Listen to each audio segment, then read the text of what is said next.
Assalamualaikum warahmatullahi wabarakatuh. Selamat pagi, selamat siang, selamat malam, kapanpun teman-teman mendengarkan recording ini.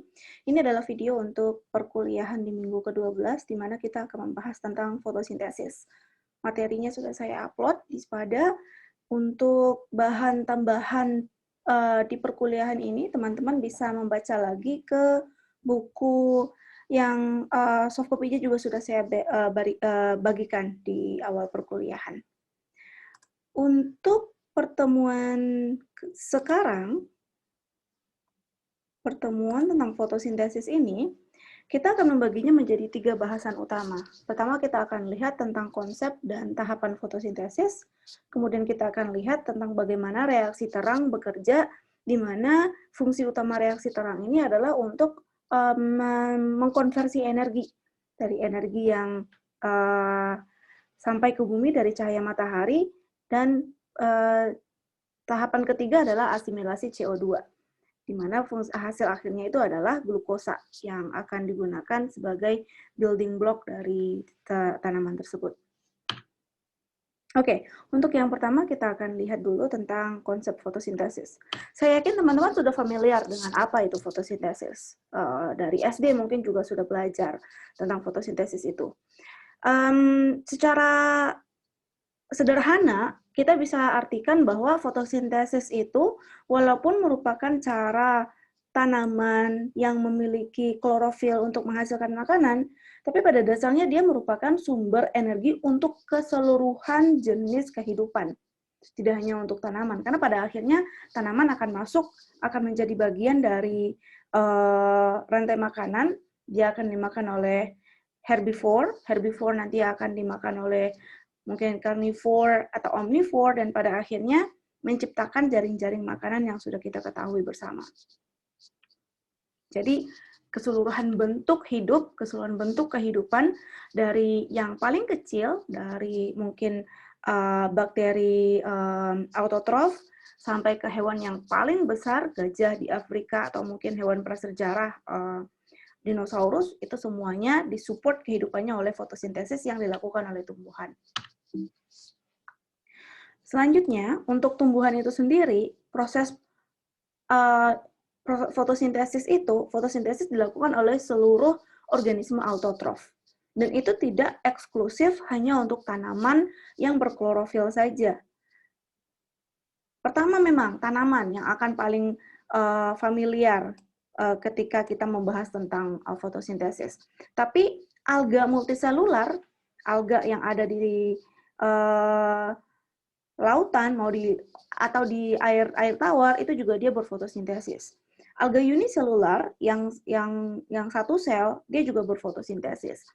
Ada juga cyanobacteria dan juga bakteri sulfur berwarna ungu. Mereka juga melakukan proses fotosintesis. Kita sudah membicarakan tentang bagaimana di pembahasan tentang sel, bahwa penyatuan antara satu organisme yang tanpa kloroplast dengan organisme yang memiliki kloroplast yang disebut dengan endosimbiosis. Dengan proses endosimbiosis, bagaimana dua organisme yang berbeda menjadi satu dan saling mendukung satu sama lain, merupakan asal muasal adanya kloroplast di dalam sel tanaman. Oke, jadi pada awalnya ada satu jenis alga yang memiliki kloroplas, kemudian dia berendosimbiosis, atau secara sederhana dimakan oleh bakteri yang tidak memiliki kloroplast, kemudian pada akhirnya bakteri itu mampu berfotosintesis, seperti cyanobacteria di sini. Jadi fungsi utama yang dilakukan oleh organisme yang memiliki kloroplast adalah mengkonversi karbon dioksida, karbon yang ada di CO2 menjadi glukosa, menjadi C6H12O6. Konversi ini akan dibantu oleh energi yang diberikan oleh cahaya matahari. Nah, jadi pada dasarnya seperti itu. Selanjutnya, kita akan lihat dulu yang bagian pertama yang akan kita ketahui, yang akan kita pelajari sebelum kita membahas lebih jauh tentang fotosintesis, adalah kita akan melihat dulu bahan bakar fotosintesis itu sendiri, yaitu cahaya matahari. Nah, fungsi utama cahaya matahari sendiri dalam aktivitas fisiologi tumbuhan itu sebenarnya tidak hanya untuk sistem fotosintesis saja. Dia juga berfungsi untuk proses-proses fotomorfogenesis dan transpirasi. Nah, fotosintesis, bagaimana tanaman tersebut mengubah CO2 menjadi C6H12O6, itu berfungsi untuk pertumbuhannya kan. Kita butuh glukosa untuk membangun sel-sel tanaman itu. Kita juga butuh glukosa sebagai sumber energi kegiatan-kegiatan fisiologis tanaman itu. Jadi itulah fungsi utama ketika kita berbicara tentang fotosintesis. Selain untuk fotosintesis, cahaya matahari juga berguna untuk fotomorfogenesis. Jadi fotomorfogenesis ini berhubungan dengan bagaimana perkembangan dan siklus hidup. Sebuah biji, setelah dia terekspos, setelah dia mendapatkan air, proses di mana dia berkecambah itu merupakan juga hasil dari adanya matahari di sana, ada cahaya matahari di sana. Jadi fotomorfogenesis itu adalah bagaimana perubahan-perubahan secara fisik, secara bentuk, sebuah tumbuhan dari kecil semakin besar, dan menghasilkan anakannya sendiri. Dan semuanya itu prosesnya dibantu oleh cahaya matahari. Transpirasi adalah proses bagaimana menguapnya molekul air dari dalam tubuh tumbuhan. Jadi pada saat siang hari yang sedang terik, tumbuhan tersebut butuh untuk mendinginkan badannya, mendinginkan tubuhnya supaya dia tidak terjadi overheating. Yang terjadi di sana adalah transpirasi. Jadi air yang berada di dalam tanah diserap lagi untuk kemudian diuapkan lagi di permukaan daun sehingga suhu si tanaman itu tidak naik ke level yang membahayakan bagi hidupnya. Jadi fungsi utama dari energi cahaya matahari itu selain untuk fotosintesis, dia juga berguna untuk fotomorfogenesis dan transpirasi. Tapi yang paling penting itu adalah fotosintesis. Jadi itu yang akan kita bahas sekarang. Nah, cahaya matahari yang jatuh ke bumi dari matahari itu, prosesnya itu memakan waktu sekitaran 7 menit melewati area vakum ruang angkasa. Jadi cahaya matahari yang kita rasakan sekarang itu adalah yang terbentuk di permukaan matahari 7 menit yang lalu. Nah, untuk cahaya matahari ini sendiri, yang pertama untuk fotosintesis, yang akan digunakan adalah cahaya matahari yang memiliki panjang gelombang 400 sampai 700 nanometer. Kita akan lihat nanti spektrumnya seperti apa. Fotosintesis ini berguna untuk pertumbuhan dan juga untuk penumpukan karbon. Jadi untuk kegiatan pertanian yang hasil akhirnya itu adalah panen yang hasilnya itu adalah panen berupa baik itu berupa biji atau berupa daunnya atau berupa buah, itu merupakan hasil dari fotosintesis yang memanfaatkan panjang gelombang 400 sampai 700 nanometer dari cahaya matahari. Itu adalah panjang gelombang biru dan merah.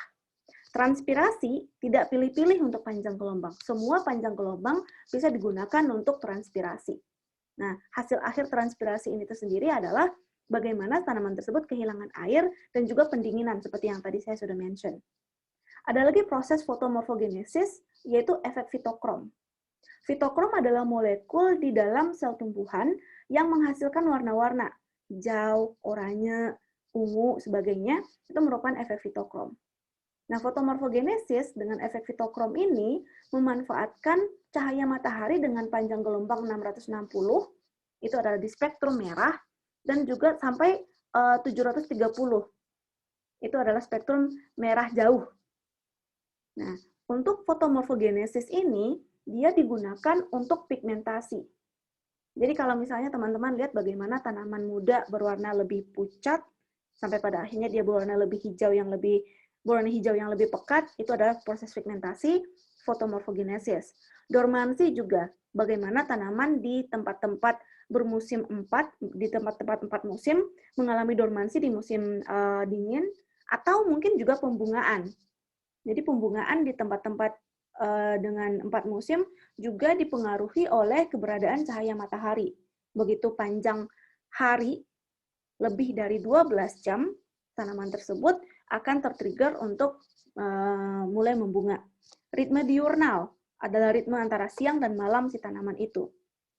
Bagaimana, mungkin nanti akan relevan ketika kita berbicara tentang jenis tanaman yang memiliki sistem fotosintesis CAM, di mana dia memiliki siklus siang dan malam untuk memfiksasi oksigen dari atmosfer. Itu ritme diurnal yang juga disebabkan oleh fotomorfogenesis. Pembukaan stomata juga. Pembukaan stomata yang berfungsi untuk transpirasi atau juga untuk penyerapan karbon dioksida, dipengaruhi juga sedikit banyaknya oleh efek fitokrom. Efek morfogenesis selanjutnya, efek cahaya biru, itu memanfaatkan cahaya matahari dengan panjang gelombang 400 sampai 480. Ini ada pada spektrum warna biru. Ini dimanfaatkan untuk kegiatan tropisme si tumbuhan itu. Tropisme itu sendiri adalah bagaimana, secara sederhananya seperti ini, bagaimana tanaman, pucuk tanaman tumbuh ke arah matahari dan ujung-ujung akar tumbuh menjauhi arah matahari. Jadi bagaimana proses pertumbuhan tanaman tersebut arahnya tergantung dari datangnya cahaya matahari. Itu adalah kegiatan aktivitas tropisme yang memanfaatkan cahaya biru dari cahaya matahari. Seperti inilah spektrum yang tadi kita bahas. Jadi di bagian atas sini, teman-teman bisa lihat bahwa cahaya elektromagnetik yang dilepaskan oleh matahari itu itu memiliki panjang yang sangat beraneka ragam. Dari panjang 10 pangkat minus 14 yang masuk ke kategori cosmic rays atau kategori cahaya kosmik sampai ke yang panjang gelombangnya 10 pangkat 6. Nah, ini adalah elektromagnetik dalam gelombang suara. Yang akan dipakai untuk fotosintesis adalah yang kecil di sini. Maksudnya pada fragmentasi yang sangat kecil ini, yaitu fragmentasi cahaya tampak. Nah, cahaya tampak yang kecil ini, jika kita perluas, dia bisa dibagi menjadi cahaya-cahaya dengan panjang gelombang dari 400 nanometer sampai 800 nanometer. Yang 400 nanometer merupakan cahaya violet, keungu-unguan, yang selanjutnya diikuti oleh cahaya biru, cahaya hijau, kuning, oranye, merah, dan infrared. Jadi kalau teman-teman ingat warna pelangi, merah, jingga, kuning, hijau, biru, lila, ungu, nah itu merupakan cahaya matahari yang disebarkan, yang dipecahkan oleh molekul air, dan dia berurutan berdasarkan panjang gelombangnya, dari yang paling panjang ke yang paling pendek. Jadi ini adalah visible light, cahaya tampak. Cahaya tampak yang akan digunakan dalam fotosintesis, seperti yang tadi di-mention di sini, itu kan tidak semuanya. Ada yang paling banyak digunakan itu adalah yang biru dan yang merah. Tapi kenapa bisa seperti itu? Kenapa hanya cahaya biru dan cahaya merah saja yang digunakan untuk fotosintesis? Sebelum kita lihat bagaimana cahaya itu mempengaruhi proses fisiologis dalam sel tumbuhan, kita lihat dulu beberapa macam plastida yang memang fungsinya itu untuk menangkap cahaya. Chloroplast. Sorry, ini typo ya, ini harusnya ada, ya harusnya ada. Ini klorofil. Maksudnya secara yang menangkap cahaya matahari itu di bagian klorofil yang ada di dalam plastida, chloroplast. Jadi ada beberapa macam klorofil. Ada klorofil A, klorofil B, klorofil C, dan klorofil D. Klorofil A terdapat pada tanaman tingkat tinggi seperti pada tanaman tingkat tinggi, alga, dan cyanobacteria. Klorofil B terdapat pada tanaman tingkat tinggi dan alga. Yang C terdapatnya pada diatom, dinoflagellata dan alga coklat, dan yang terakhir, klorofil D terdapat pada alga merah. Yang akan banyak kita bahas adalah yang ada pada tanaman tingkat tinggi, yaitu klorofil A dan klorofil B. Gambar di sini adalah gambar klorofil A. Jadi secara struktur kimia, bentuknya seperti ini. Klorofil A dan klorofil B yang banyak terdapat pada tanaman tingkat tinggi. Oke, selanjutnya ada video tentang bagaimana molekul-molekul klorofil itu bisa dipisahkan sebenarnya dari dalam sel tumbuhan. Dari video ini coba saya akan putar videonya dan kita akan lihat bagaimana klorofil itu terlihat berbeda setelah kita pisahkan dengan alkohol.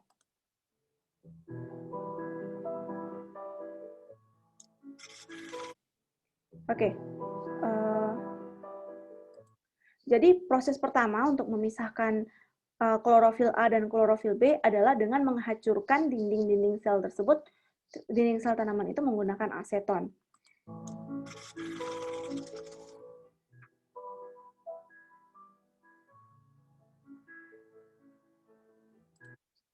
Di sini cairan dari tumbuhan itu, cairan dari daun itu, kemudian diaplikasikan ke kertas kromatografi yang fungsinya adalah untuk melihat bagaimana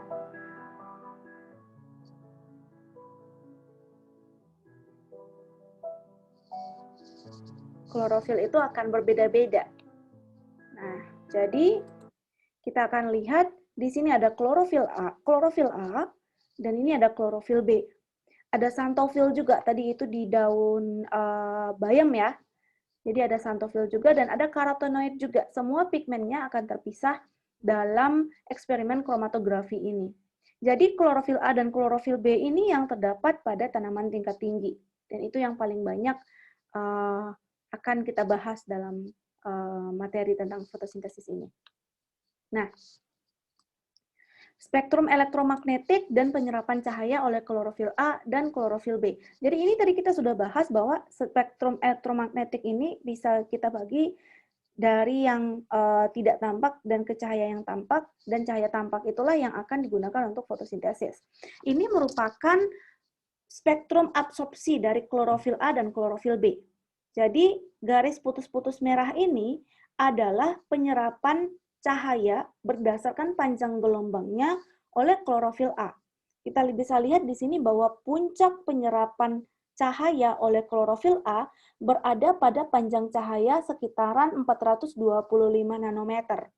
Sementara klorofil B lebih tinggi penyerapannya pada angka sekitaran 450.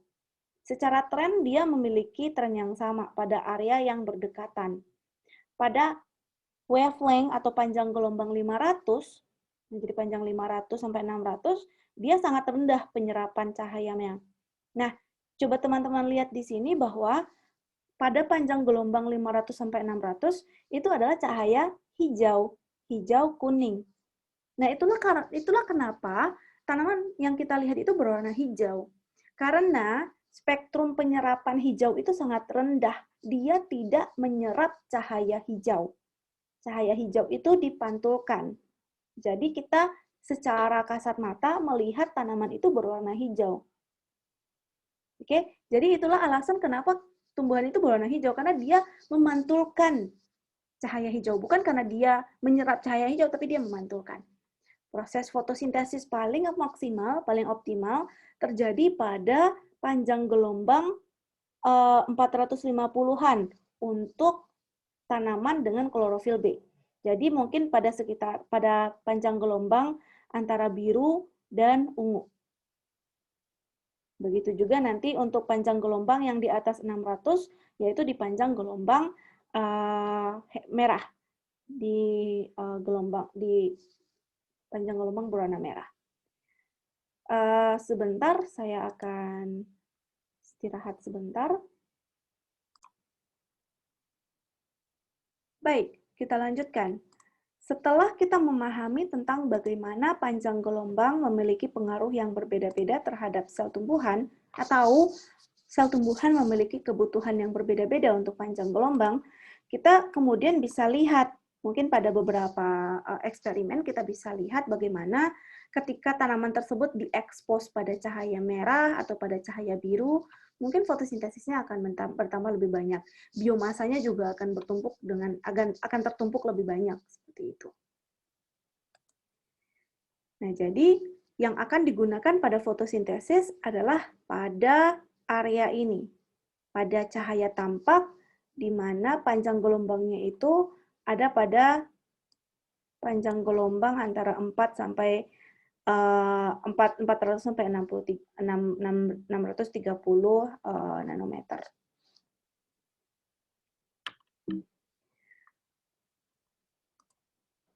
Baik, sekarang kita lihat bagaimana penampang daun yang memungkinkan dia untuk menjalani proses fotosintesis. Ini adalah penampang daun dikotil, tanaman-tanaman berkeping dua. Ketika kita lihat di bawah mikroskop, kita bisa lihat ada lapisan-lapisan yang berbeda di daun dikotil itu. Di atas permukaan daun, kita akan temukan epidermis atas, upper epidermis. Jadi ini merupakan bagian yang terluar dari penampang daun, fungsi utamanya adalah untuk pelindung. Di bawah upper epidermis, jadi kalau kita lihat di bawah mikroskop dia seperti ini, di bawah upper epidermis itu ada jaringan mesofil palisade. Jadi jaringan mesofil palisade itu berada tepat di bawah upper epidermis. Kita lihat nanti fungsinya masing-masing. Di bawah mesofil palisade ada mesofil sponge mesofil, spongy mesofil di sini. Jadi areanya yang ini, yang agak putih, yang agak gelap ini adalah area mesofil palisade. Di bagian lower epidermis atau epidermis bawah terdapat banyak stomata dan juga mungkin akan ada trikoma atau bulu atau rambut-rambut bulu-bulu halus. Tapi itu tidak hanya di bagian bawah ya, di bagian atas di bagian upper palisade juga bisa terdapat trikoma ini. Jadi secara sederhana strukturnya seperti itu. Bagian stomata itu paling banyak terdapat justru di bagian bawah, karena ketika dia berada di bagian atas daun, dia akan men-trigger respirasi yang terlalu cepat, yang terlalu banyak begitu. Jadi ketika posisinya berada di bawah daun, respirasi itu bisa lebih dikontrol. Fungsi dari masing-masingnya ini, epidermis atas dan bawah dia dilapisi oleh kutikula. Fungsi utamanya adalah untuk pertahanan dan perlindungan. Nah, terdapat banyak stomata yang dilindungi oleh sel penjaga atau guard cell. Jadi, yang melindungi ini adalah stomatanya, yang berbentuk seperti kacang polong di pinggir-pinggirnya itu adalah guard cell-nya. Mesofil itu seperti yang tadi saya mention ada dua, ada mesofil palisade, ada mesofil sponge. Mesofil ini dua-duanya mesofil memiliki kandungan kloroplas. Tapi kloroplas paling banyak itu terdapat pada mesofil palisade yang di bagian atas ini. Mesofil sponge juga memiliki kloroplas tapi dalam konsentrasi yang lebih rendah dibandingkan dengan mesofil palisade. Di dalam daun juga ada vascular bundle atau bagian vaskular, bundel vaskularnya, xilem dan floem yang gunanya adalah untuk menyebarkan air dan hasil fotosintesis ke seluruh bagian tubuh-tumbuhan yang lainnya. Sel-sel mesofil di palisade yang tadi seperti saya mention, karena berada pada bagian sisi atas daun, bagian tempat di mana cahaya matahari itu akan langsung mendarat, langsung terkena, di sana memiliki kloroplas yang lebih banyak dibandingkan dengan mesofil sponge. Bagian atas dan bagian bawah epidermis itu memiliki wax, kutikula, dan saya yakin ini juga teman-teman sudah bahas ketika membahas tentang lipid dengan Bu Endang beberapa waktu yang lalu. Seperti ini karakteristik optikal daun yang kita bisa lihat bagaimana dia bisa menyerap cahaya matahari. Jadi, bagian ini adalah bagian atas, upper epidermis. Cahaya matahari akan jatuh ke bagian atas itu kan. Nah, jadi bagian upper epidermis tadi, selain berfungsi untuk melindungi daun, dia juga memiliki fungsi semacam fungsi optikal, yang gunanya adalah untuk mengkonsentrasikan cahaya matahari itu agar jatuh tepat pada palisade mesofil palisade yang memiliki konsentrasi kloroplas paling tinggi. Nah, jadi ada beberapa skenario jatuhnya cahaya matahari di permukaan daun di sini. Cahaya yang A, foton absorbed by klorofil, langsung masuk fotonnya. Jadi cahaya matahari fotonnya itu langsung jatuh ke klorofil, ke klorofil daun itu, klorofil selnya itu. Yang di bagian skenario B yang terjadi di sini adalah sieve effect, efek saringan. Jadi fotonnya itu tersaring langsung jatuh ke lower epidermis. Jadi dia tidak digunakan untuk fotosintesis. Energi dari satu foton ini tidak digunakan untuk fotosintesis. Lens effect of epidermal cell, seperti yang terlihat pada skenario C ini, adalah bagaimana optical effect dari si epidermis itu tadi. Jadi fungsinya adalah untuk mengkonsentrasikan cahaya matahari yang jatuh, sehingga dia langsung masuk jatuhnya itu ke klorofil di jaringan palisade.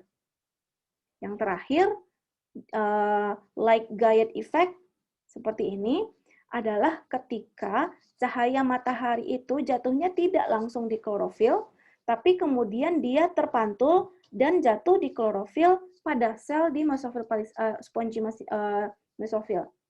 Karena walaupun sedikit jumlah klorofilnya di sini, tapi tetap ada, dan dia tetap akan membutuhkan cahaya matahari untuk berfungsi, menjalankan fungsi fotosintesisnya. Oke, selanjutnya kita akan bahas tentang reaksi gelap dan reaksi terang, tapi ini hanya akan kita bahas sebagiannya saja, karena ini adalah pembahasan yang cukup berat ya, cukup banyak. Bagian kedua ini adalah bagaimana secara sederhana fungsinya itu sendiri seperti apa cahaya matahari dalam menghasilkan produk akhir fotosintesis, yaitu glukosa. Ini adalah reaksi kimia yang kita sudah pelajari dari minggu-minggu sebelumnya, reaksi fotosintesis. CO2 ditambah H2O menjadi C6H12O6 ditambah O2, dan hasil sampingannya itu adalah air, H2O lagi. Nah, jadi secara sederhana adalah bagaimana caranya cahaya matahari itu bisa digunakan, bisa ditangkap dulu, sehingga dia menjadi energi, dan energinya itu digunakan untuk mengubah karbon dari karbon dioksida menjadi glukosa. Nah, teman-teman akan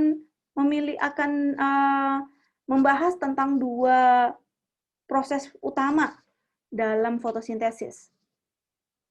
Dalam proses fotosintesis menjadi mengubah CO2 dan H2O menjadi C6H12O6 tambah O2 tambah H2O lagi, ada dua step utama di sini. Pertama adalah bagaimana kita memproduksi energi.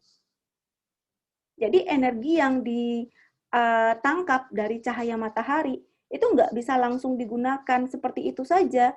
Dia harus dikonversi dulu menjadi bentuk energi yang bisa digunakan oleh sel.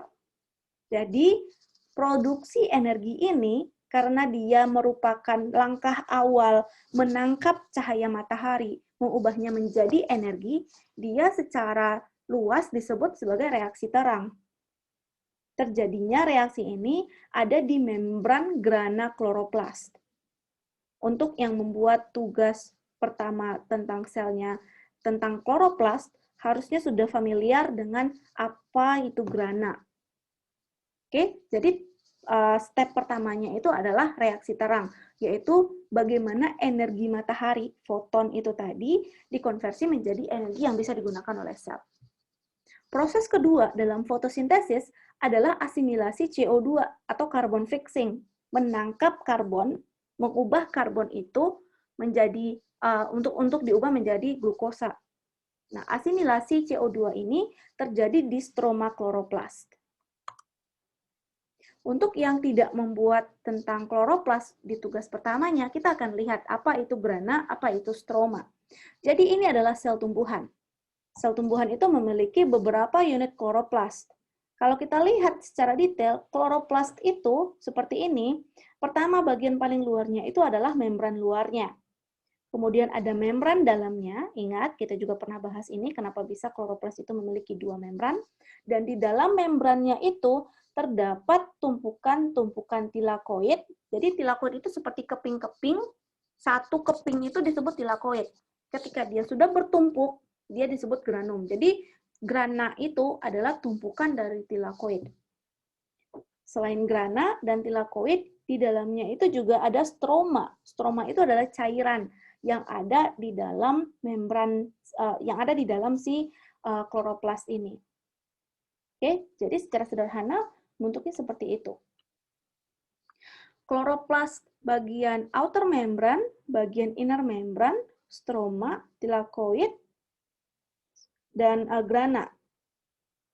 Nah, seperti itulah secara struktur utama dari si kloroplas ini.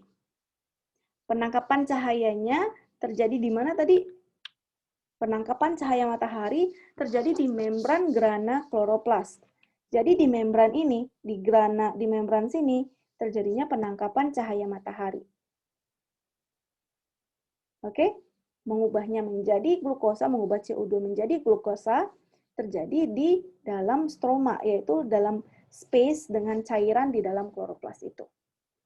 Kita akan bahas ini lebih lanjut di pertemuan minggu depan.